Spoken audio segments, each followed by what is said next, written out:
Suatu hari, saat kota Madinah dalam suasana aman dan tenang, terlihat dari tempat ketinggian di pinggir kota debu tebal yang mengepul ke udara. Debu itu semakin meninggi, bergumpal-gumpal hingga hampir menutup angkasa. Angin yang bertiup menyebat gumpalan debu dari butiran-butiran pasir Sahara yang lembut terbang menghampiri pintu-pintu rumah di Madinah dan berhembus dengan kuat di jalan-jalan. Orang-orang mengira ada badai yang menyapu dan menerbangkan pasir. Namun, kemudian dari balik tirai debu itu, mereka mendengar kabar tentang kedatangan kafilah besar yang panjang. Tak lama kemudian, 700 kendaraan yang syarat dengan muatannya memenuhi jalan-jalan dan mengguncang Madinah. Orang-orang saling memanggil dan mengajak sesamanya untuk menyaksikan keramaian ini, serta turut bergembira atas kedatangan harta dan rezeki yang dibawa kafilah itu. Ummul Mukminin Aisyah, ketika mendengar suara hiruk-pikuk kafilah yang bergerak maju itu, bertanya, apakah yang terjadi di kota Madinah? Ada yang menjawab, kafilah Abdurrahman bin Auf baru datang dari Syam membawa barang-barang dagangannya. Jadi, kafilah itu yang telah menyebabkan semua guncangan ini? Tanya Ummul Mukminin. Benar, wahai Ummul Mukminin. Jumlahnya 700 kendaraan. Ummul Mukminin menggeleng-gelengkan kepala. Pandangannya menerawang jauh seolah-olah sedang mengingat-ingat peristiwa yang pernah dilihat atau ucapan yang pernah didengarnya. Kemudian ia berkata, aku pernah mendengar Rasulullah bersabda, aku melihat Abdurrahman bin Auf masuk surga dengan merangkak.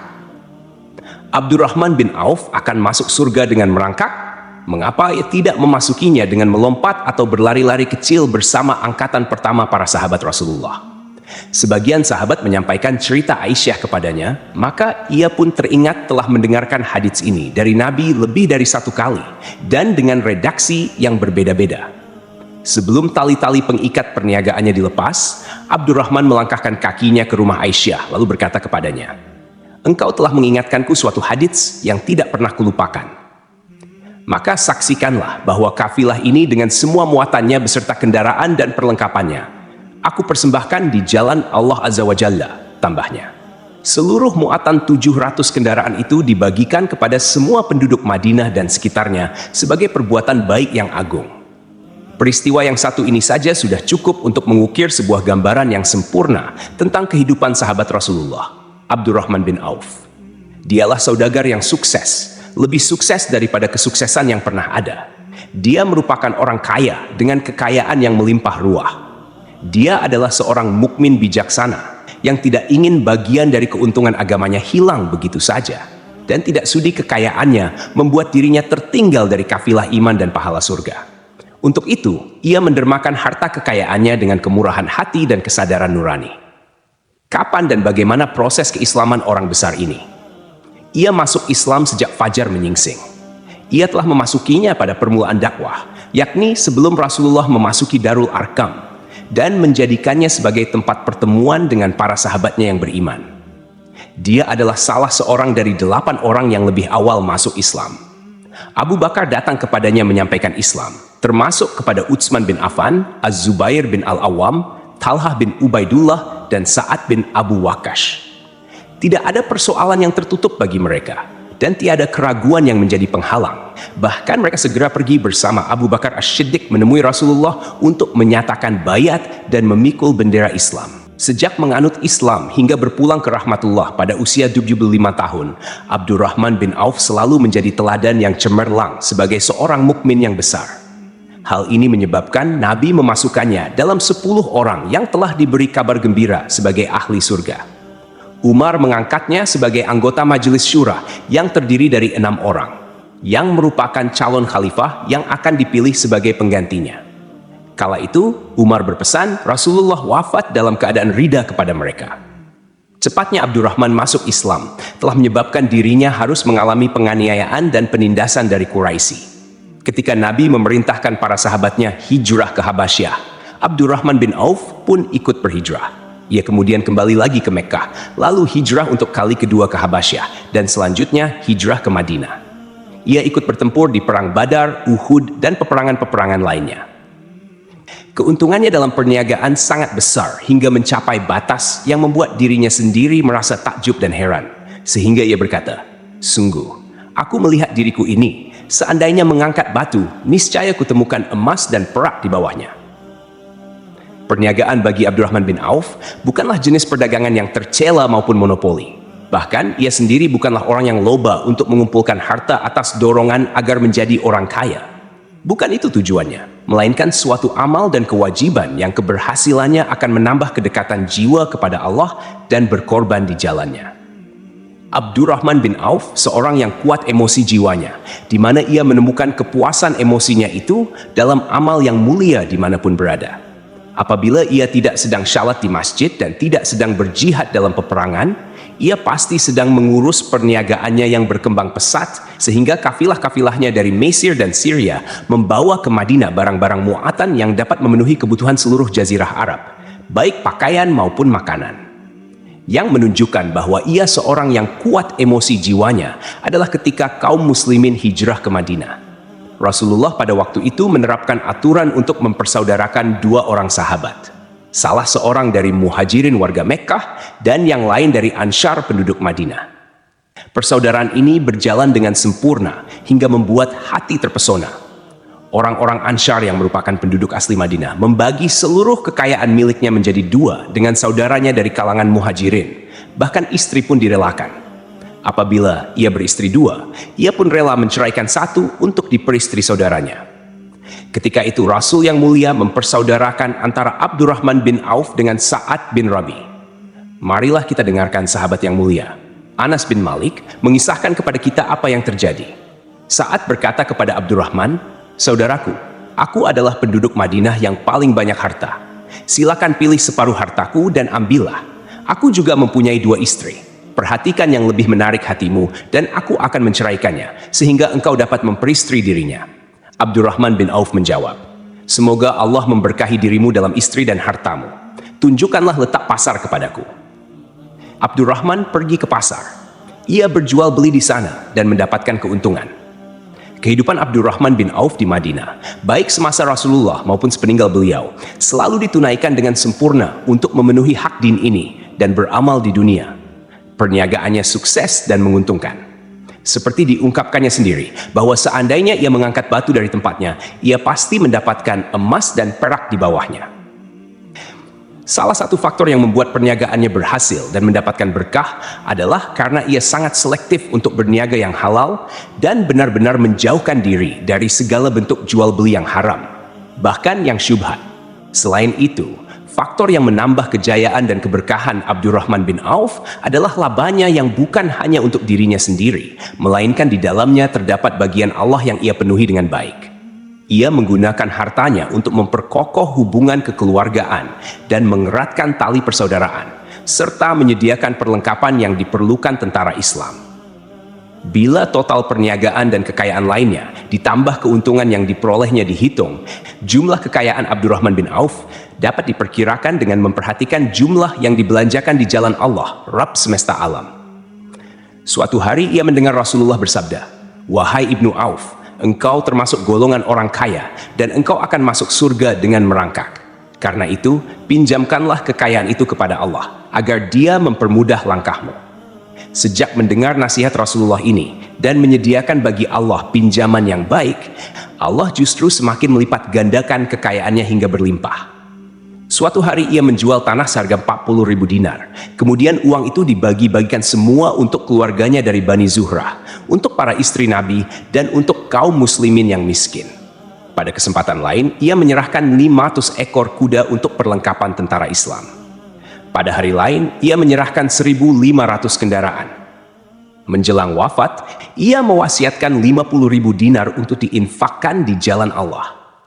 Ia juga berwasiat bagi setiap orang yang ikut perang Badar dan masih hidup, masing-masing mendapatkan 400 dinar. Hingga Utsman bin Affan juga mengambil bagian dari wasiat itu, meskipun termasuk orang kaya. Ia berkata, "Harta Abdurrahman bin Auf halal lagi bersih, dan memakan harta itu membawa keselamatan dan keberkahan." Ibnu Auf adalah seorang yang mengendalikan hartanya, bukan dikendalikan oleh hartanya. Sebagai buktinya, ia tidak mau celaka dengan mengumpulkannya dan tidak menyimpannya. Bahkan ia mengumpulkannya dengan tetap merendahkan hati dan dari jalan yang halal. Kemudian harta itu tidak ia nikmati untuk kepentingan sendiri, melainkan untuk dinikmati bersama keluarga, kerabat, rekan-rekan, dan masyarakat seluruhnya. Karena begitu luas pemberian serta bantuannya, ada yang mengatakan seluruh penduduk Madinah berserikat dengan Abdurrahman bin Auf pada hartanya. Sepertiga dipinjamkannya kepada mereka, sepertiga lagi dipergunakannya untuk membayar utang-utang mereka, dan sepertiga sisanya dibagi-bagikannya kepada mereka. Harta kekayaan ini tidak akan pernah membuat kean dan kesenangan pada dirinya selama ia belum menemukan jalan untuk membela agama dan membantu rekan-rekannya. Adapun untuk selain itu, ia selalu merasa khawatir terhadap kekayaannya. Suatu hari dihidangkan kepadanya makanan untuk berbuka, karena waktu itu ia sedang berpuasa. Ketika pandangannya tertuju pada hidangan tersebut, selera makannya pun bangkit. Namun ia justru menangis sambil berkata, Mus'ab bin Umair telah gugur sebagai syahid, dan ia jauh lebih baik daripada aku. Ia hanya mendapat kafan selai kain, yang jika ditutupkan ke kepalanya, maka kelihatan kakinya, dan jika ditutupkan ke kakinya, terbuka kepalanya. Demikian pula Hamzah yang jauh lebih baik daripada aku. Ia pun gugur syahid, dan saat akan dikuburkan hanya mendapatkan sehelai selendang. Dunia telah dihamparkan kepada kami seluas-luasnya, dan hasil sebanyak-banyaknya telah diberikan kepada kami. Sungguh kami khawatir bila pahala kebaikan kami telah disegerakan balasannya di dunia. Pada peristiwa lain, sebagian sahabatnya berkumpul bersamanya menghadapi jamuan makan di rumahnya. Lihat Senin sebelum pulang di hadapan mereka, Abdurrahman menangis sehingga rekan-rekannya bertanya, "Apa yang buat menangis? Wahai Abu Muhammad?" Abdurrahman bin Auf pun menjawab, "Rasulullah telah wafat dan semasa hidupnya beliau beserta keluarganya tidak pernah merasakan kenyang makan roti gandum.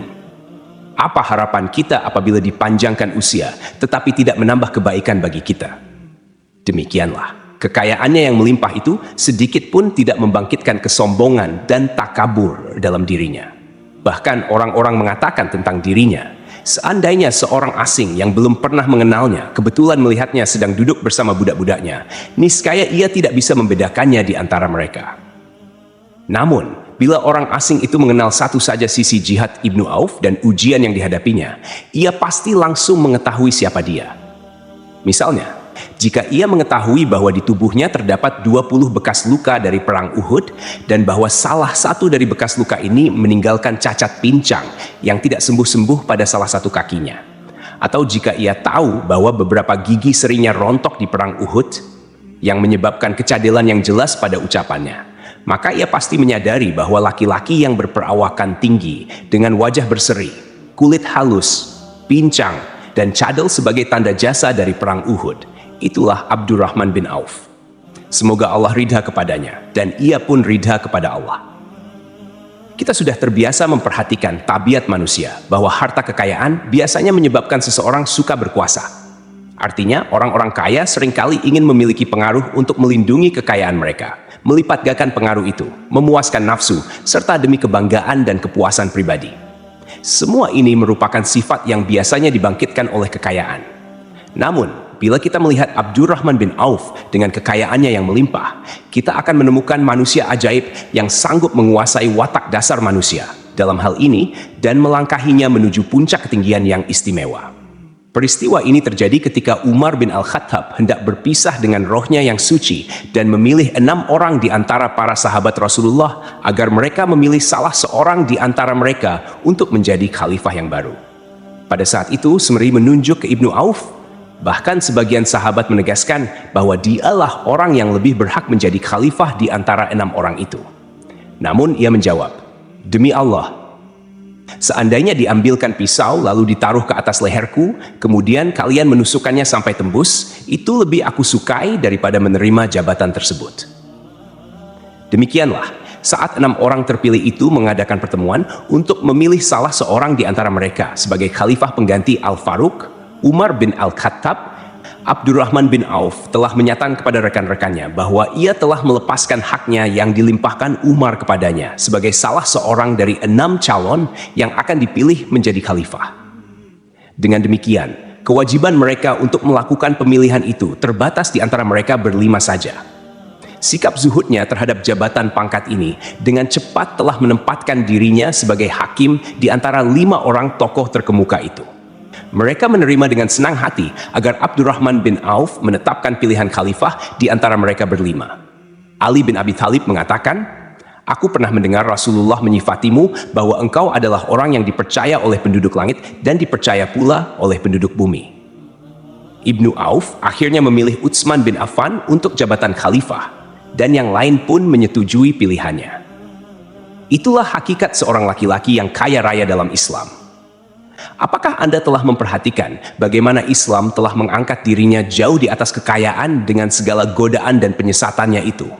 Dan bagaimana ia menempa kepribadiannya dengan sebaik-baiknya. Pada tahun 32H, tubuhnya berpisah dengan rohnya.